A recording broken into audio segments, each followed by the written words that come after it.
رجوع اور عروج میں چاروں حروف ایک جیسے ہیں، بس تم اپنے رب کی طرف رجوع کرو، وہ تمہیں عروج دے گا۔ ایسا کیوں ہوتا ہے ہمارے ساتھ جنہیں ہم محبتیں، چاہتیں، سب کچھ دل کھول کر دیتے ہیں، وہ لوگ ہمارا خلوص ہمارے منہ پر مار دیتے ہیں۔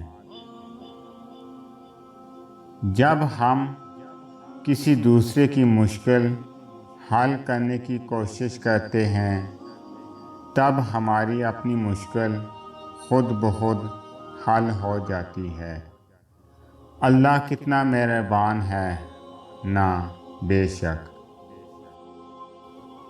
آپ کے الفاظ بہت طاقتور ہیں، وہ کسی غم زدہ کے دل میں امید کی کرن پیدا کر سکتے ہیں، یا وہ اسے مزید کرب میں مبتلا کر سکتے ہیں۔ اس لیے ہمیشہ ان کو ذہانت سے منتخب کریں۔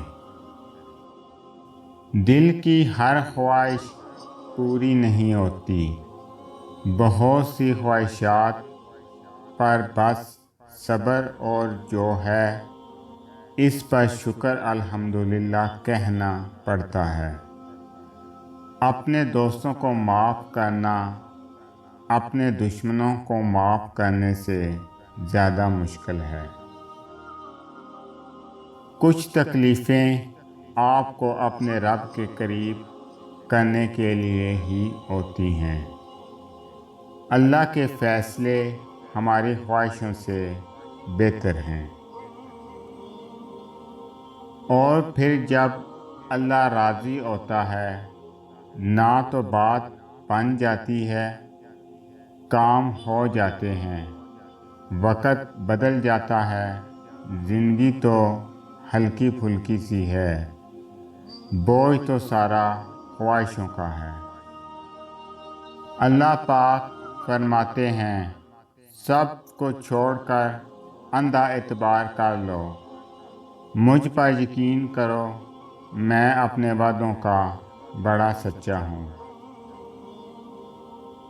بانو قدسیہ صاحبہ کہتی ہیں، مزاح تو وہ ہوتا ہے جو برا ہی نہ لگے، لیکن کسی کا دل چھلی کر دینا مزاح نہیں ہوتا۔ کبھی ہم کسی کی اور کبھی نہ کبھی کوئی ہماری جگہ لے ہی لیتا ہے، بس یہی زندگی کی اصل حقیقت ہے۔